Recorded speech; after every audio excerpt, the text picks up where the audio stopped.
Hello everyone, myself Dr. Pooja Kakde. I welcome you all to the fifth lecture of Research Methodology lecture series.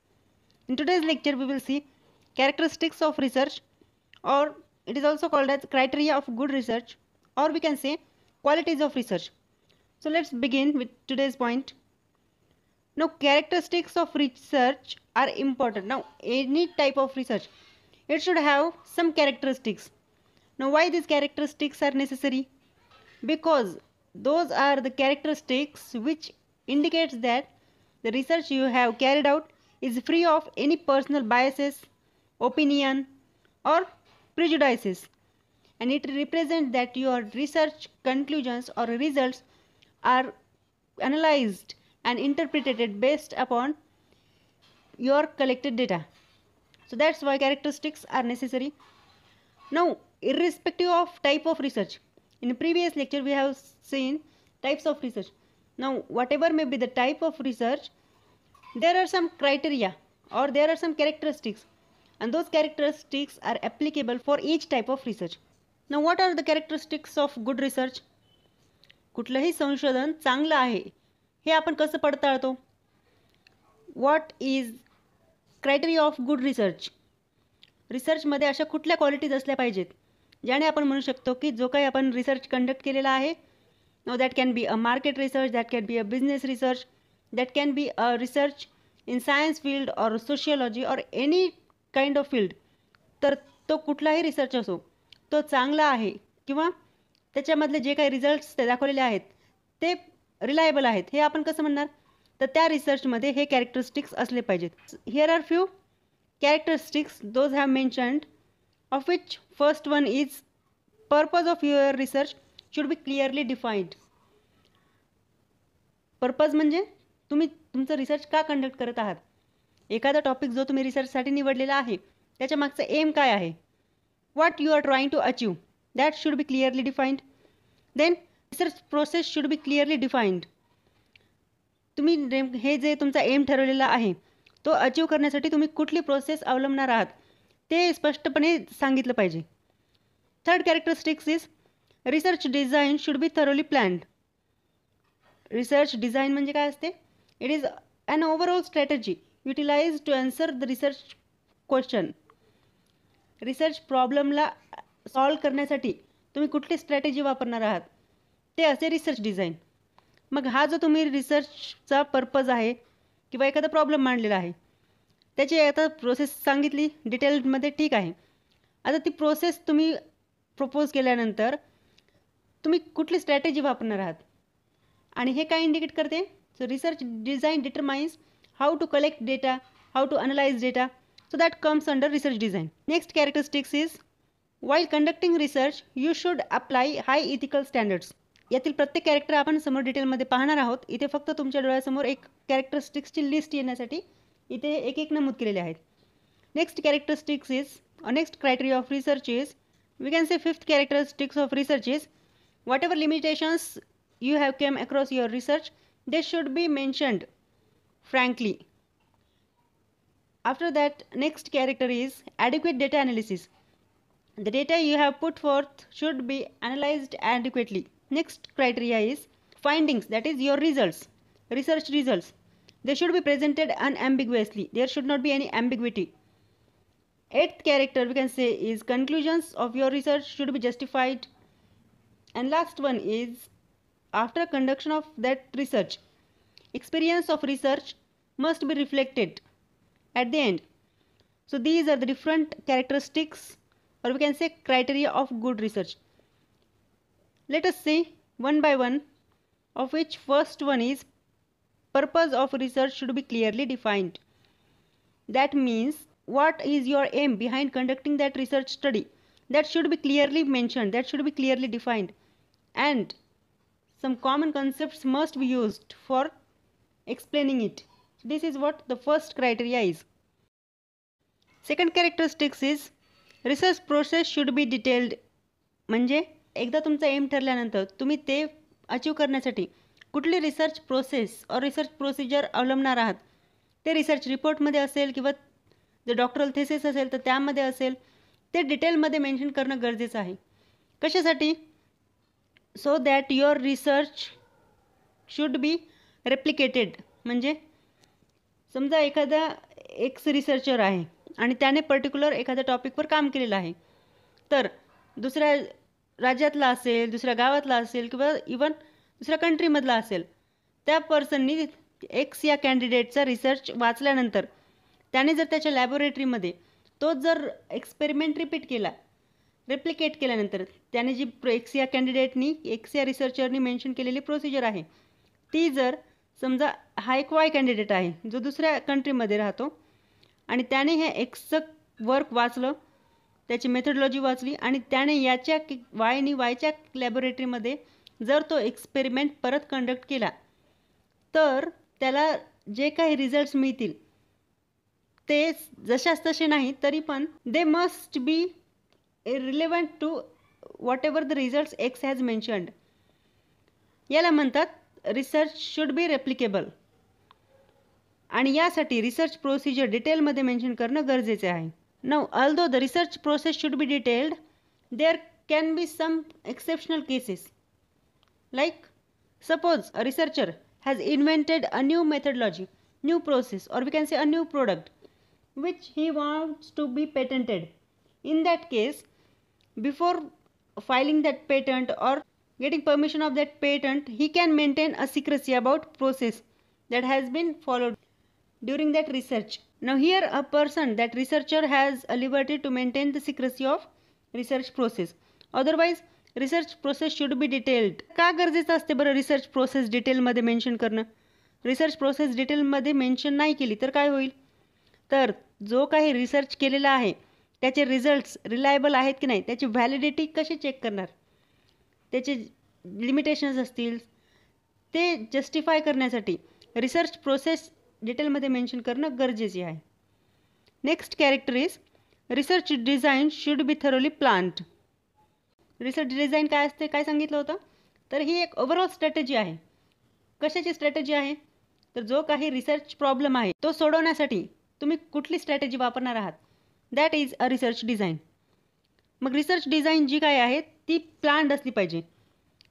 म्हणजे काय, तर तुम्ही जे काही समजा डेटा कलेक्ट करत आहात तर त्याच्यासाठी तुम्ही सॅम्पलिंग मेथड अवलंबली, तर तुम्ही सॅम्पलिंग जी वापरली आहे ती नेमकी कुठल्या पॉप्युलेशन वापरलं होतं, सॅम्पल साईज काय होती, हे सर्व डिटेलमध्ये मेन्शन करणं गरजेचं आहे. आता याच्यामध्ये जो काही तुम्ही समजा लॅबोरेटरीमध्ये काही एक्सपेरिमेंट कंडक्ट करत आहात तर त्याचे एक्सपेरिमेंट जो तुमचा आहे त्याच्यावर तुमचा कंट्रोल असलं पाहिजे. आणि जे काही तुमचे एखादा तुम्ही एक्सपेरिमेंट कंडक्ट करत आहात ते कंडक्ट केल्यानंतर जे काही तुमचे ऑब्झर्वेशन्स असतील ते ताबडतोब मेन्शन करणं गरजेचं आहे. हे सर्व कशात येते तर रिसर्च डिझाईनमध्ये येते. रिसर्च डिझाईन काय आहे, research design determines how you collect data, how you analyse data, त्याची प्लॅनिंग असते. तर कुठल्याही रिसर्चमध्ये रिसर्च डिझाईन ही प्लॅन्ड असली पाहिजे. सॅम्पल कलेक्शनपासून ते डेटा तुम्ही कसा नोट करणार आहात, नोट केल्यानंतर तुम्ही कसा ॲनालाइज करणार आहात, जेणेकरून काय होईल, रिसर्च डिझाईन प्लॅन्ड आहे एकदा जर ती मेन्शन केलेली असेल प्लॅनिंग तुमची व्यवस्थित, तर त्याने काय होईल, पर्सनल बेअसनेस जो काही असेल ते टाळू शकतो आणि रिझल्ट्स जे काय आहेत ते फॅक्च्युअल डेटाचे वर बेस्ड असतील. Fourth criteria of good research is high ethical standards are maintained or applied while conducting a research. What does this mean? Now researcher who is a person conducting a research, now when he is working independently or we can say in a collaboration, now he has some kind of liberty where he can modify his design as he goes through that research process.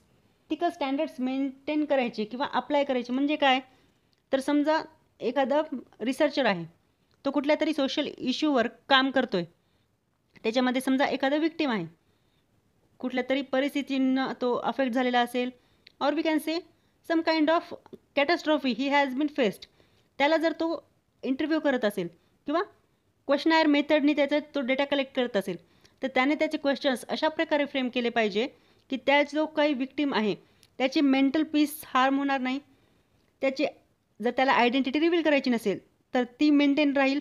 C should maintain secrecy of identity of that victim as well as dignity of that victim should be maintained. इथे victim म्हणण्यापेक्षा आपण म्हणूयात ज्याच्यापासून आपण data collect करत आहोत. Source म्हणूया, data source. त्याची डिग्निटी, त्याची आयडेंटिटी, त्याचं सायकोलॉजिकल कुठल्याही प्रकारचं त्याला हार्म नाही झाला पाहिजे याची काळजी घेणं म्हणजे काय आहेत, maintaining or applying high ethical standards. आता while conducting a researcher should weigh his research need against adverse effects of while conducting that research. If there are too many adverse effects will be going to face during that process, then he can anytime modify his research design. So this is all about high ethical standards application while conducting a research. Next criteria of good research is limitations should be frankly revealed. म्हणजे काय, आता कुठलाही research असेल तो perfect नसतो, तिथे कुठल्या ना कुठल्या प्रकारचे लिमिटेशन्स असणारच आहेत. Take any kind of research, there will be some kind of limitations that researcher might have been faced. तर ते जे काही त्याला लिमिटेशन्स आलेले आहेत ते न लपवता त्या रिसर्च रिपोर्टमध्ये असेल किंवा जर डॉक्टरल थेसिस असेल तर त्यामध्ये त्या रिसर्चरनी मेन्शन करणं गरजेचे आहे. So researcher should report with complete frankness his flaws as well as limitations that he has faced during his research process. A competent research should be sensitive enough to the effects of imperfect design. Imperfect design म्हणजे imperfect का म्हटलं, कारण कुठलीच research design perfect नसते, त्याच्यात कुठल्या ना कुठल्या प्रकारचे लिमिटेशन्स असतीलच, फ्लॉज असतीलच, त्यामुळे त्याला इम्परफेक्ट रिसर्च डिझाईन म्हटले. तर जो काही रिसर्च डिझाईन आहे त्याचे फ्लॉज, त्याचे जे काही त्रुटी असतील, कमतरता असतील, लिमिटेशन्स असतील, त्याला त्या रिसर्चरनी मेन्शन करणं गरजेचं आहे. This is what frankly revealing limitations of research is all about. Next characteristics is data analysis should be sufficiently adequate. Research study जे काही तुमचं आहे, रिसर्च करण्यामागे तुमचा जो काही पर्पज होता तो पर्पज सॉल्व करण्यासाठी तुम्ही एक रिसर्च प्रोसेस वापरली, रिसर्च डिझाईन वापरली, तुम्ही डेटा कलेक्ट केला, डेटा तुम्हाला मग रिझल्ट्स मिळाले, काही ते ॲनालाइज केलेत. आता तुम्ही कशाकडे येत आहात, कन्क्लुजनकडे येत आहात. तर तुमच्या स्टडीचा, रिसर्चचा काय सिग्निफिकन्स होता, why your research was important, ते जस्टिफाय करण्या इतका डेटा तुमच्याकडे असला पाहिजे. That is what having an adequate research data is all about. म्हणजे हे काय इंडिकेट करते, तर हे इंडिकेट करते की methods of analysis used was appropriate. आता डेटा तुम्हाला ॲडिक्वेटली मिळालेला आहे की नाही हे काय सांगते, जर तुमचा डेटा सफिशियंट असेल तर ते सांगते की जो काही रिसर्चर होता ज्याने ती स्टडी कंडक्ट केली आहे, ही वॉज कॉम्पिटंट इनफ, म्हणजे he was able enough to achieve the goal he has set while conducting that research. आता डेटा ॲनालिसिस करते वेळेस काय महत्त्वाचं आहे, काय लक्षात ठेवणं महत्त्वाचं आहे, तर तुमच्या डेटाची व्हॅलिडिटी आणि रिलायबिलिटी हे थरोली चेक करणं गरजेचे आहे. जर तुम्ही डेटा ॲनालिसिसमध्ये स्टॅटिस्टिकल मेथड वापरली असेल तर तुम्ही स्टँडर्ड एरर्स जे असतील किंवा प्रोबॅबिलिटी ऑफ एरर ही तुम्ही मेन्शन करणं, इस्टिमेट करणं गरजेचे आहे. म्हणजे suppose you have obtained a concentration of particular product, तर त्या प्रोडक्टचे ॲक्युरेट कॉन्सन्ट्रेशन देण्यापेक्षा तुम्ही जर काही त्याच्यामध्ये काही स्टँडर्ड एरर जर असेल तर तो जर मेन्शन केला तर तिथे तुम्ही सांगू शकता की इतका हाय हे तुमचं प्रोडक्टची इल्ड मिळालेली आहे, plus minus this one is standard error. इतका कमी किंवा जास्त, थोडक्यात काय तर तुम्ही रेंज सांगू शकाल तुमच्या प्रोडक्टची. So this is what mentioning errors, probability of error while achieving that research is all about. Seventh characteristics of research is research findings that were presented should be unambiguous. म्हणजे unambiguous म्हणजे there should not be any room for misunderstanding. तुमच्या research result जो मिळालेला आहे त्याच्यावरून तुम्हाला काय म्हणायचं आहे त्याचा एकच अर्थ लागला पाहिजे, त्यापेक्षा जास्त इंटरप्रिटेशन तुमच्या डेटाने नसले पाहिजे. म्हणजेच काय, तर तुमचा जो काही तुम्ही डेटा रिप्रेझेंट केलेला आहे तो अशा प्रकारे रिप्रेझेंट करायचा आहे की it should be comprehensive, it should be easily understood and it should be well organised, so that suppose there are some critical findings, critical findings can be easily located. This is what having unambiguous research finding means. Next characteristics of research is conclusions of research should be justified. म्हणजे काय, conclusion म्हणजे काय, आता हे सर्वात शेवटचा part असतो कुठल्याही रिसर्चचा. तुम्ही रिसर्च डेटा मिळवलेला आहे, तो डेटा तुम्ही अनालाइज केला आहे. अनालाइज केल्यानंतर तुम्हाला काय कन्क्लूड करायचं आहे, तुमचा रिसर्च जो काही प्रॉब्लेम होता तो त्या डेटाने जस्टिफाय केलेला आहे का, ते येतं या कन्क्लुजन्समध्ये. आणि एखादा चांगला रिसर्चर असतो जो काय करेल, जर आता समजा त्याने जे काही रिसर्च डेटा म्हणून अनालाइज केल्यानंतर त्यांनी कन्क्लुजन्स ड्रॉ केलेले आहेत, तर तो सांगेल की ही कंडिशन्स आहेत आणि या कंडिशन्सलाच हे जे काही रिझल्ट्स मिळालेले आहेत दे जस्टिफाय दॅट डेटा. त्या कंडिशनला सपोज जे काही कन्क्लुजन आहे ते व्हॅलिड आहे. त्याला जर काय अपवाद असतील किंवा कंडिशन जर व्हॅरी केल्या ते कन्क्लुजन्स व्हॅरी होतील तर ते रिसर्चरनी मेन्शन केलं पाहिजे. Last criteria of research is researchers experience should be reflected.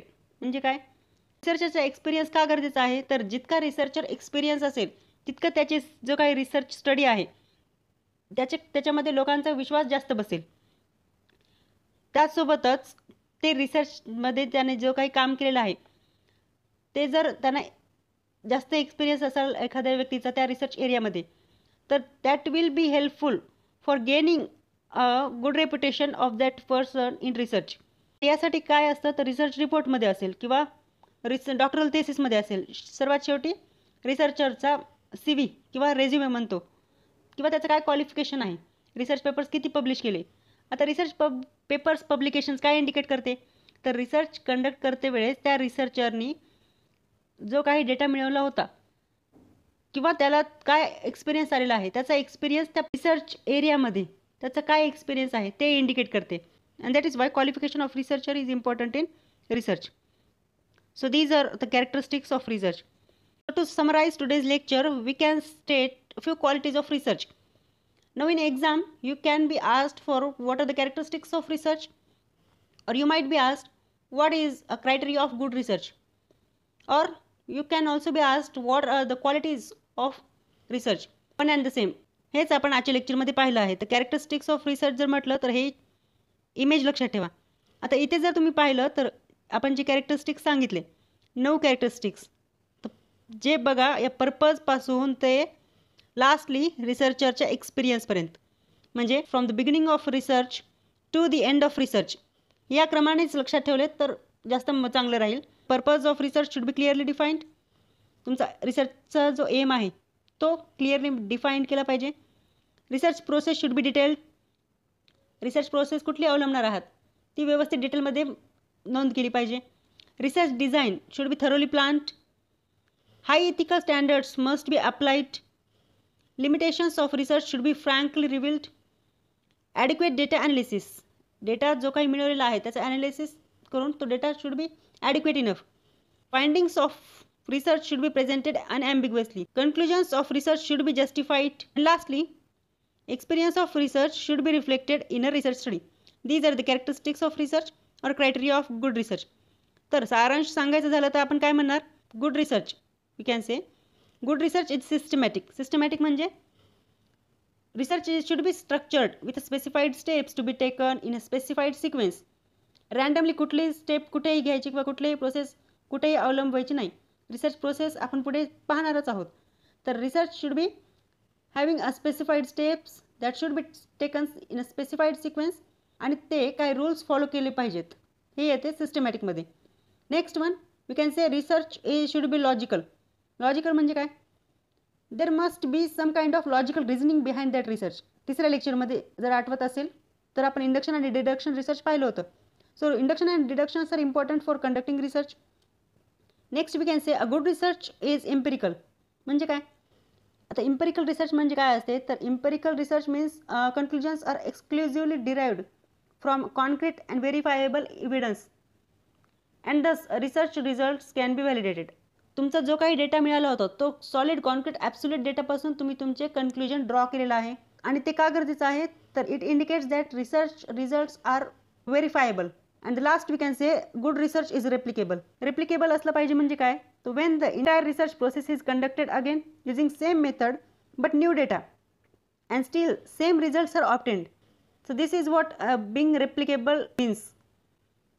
हे काय इंडिकेट करते, जर रिसर्च रेप्लिकेबल आहे तर काय आहे, तर it indicates that results of original study are reliable. Otherwise समजा एखादा एक्स रिसर्चर आहे आणि त्याने काही पर्टिक्युलर रिसर्च प्रोसेस मेन्शन केली. वाय या रिसर्चरनी ती प्रोसेस वापरून तो एक्सपेरिमेंट रिपीट केला आणि याला दुसरेच काहीतरी रिझल्ट्स मिळाले. तर याचा जो काही ओरिजिनल डेटा आहे त्याच्यावर क्वेश्चन मार्क निर्माण होतो. This is what having a replicable research means. That's all for today. Hope you have understood the concept. If you have any kind of doubts or queries, or if you want me to cover any topic of that research methodology series, you can mention that in comment section. Thank you.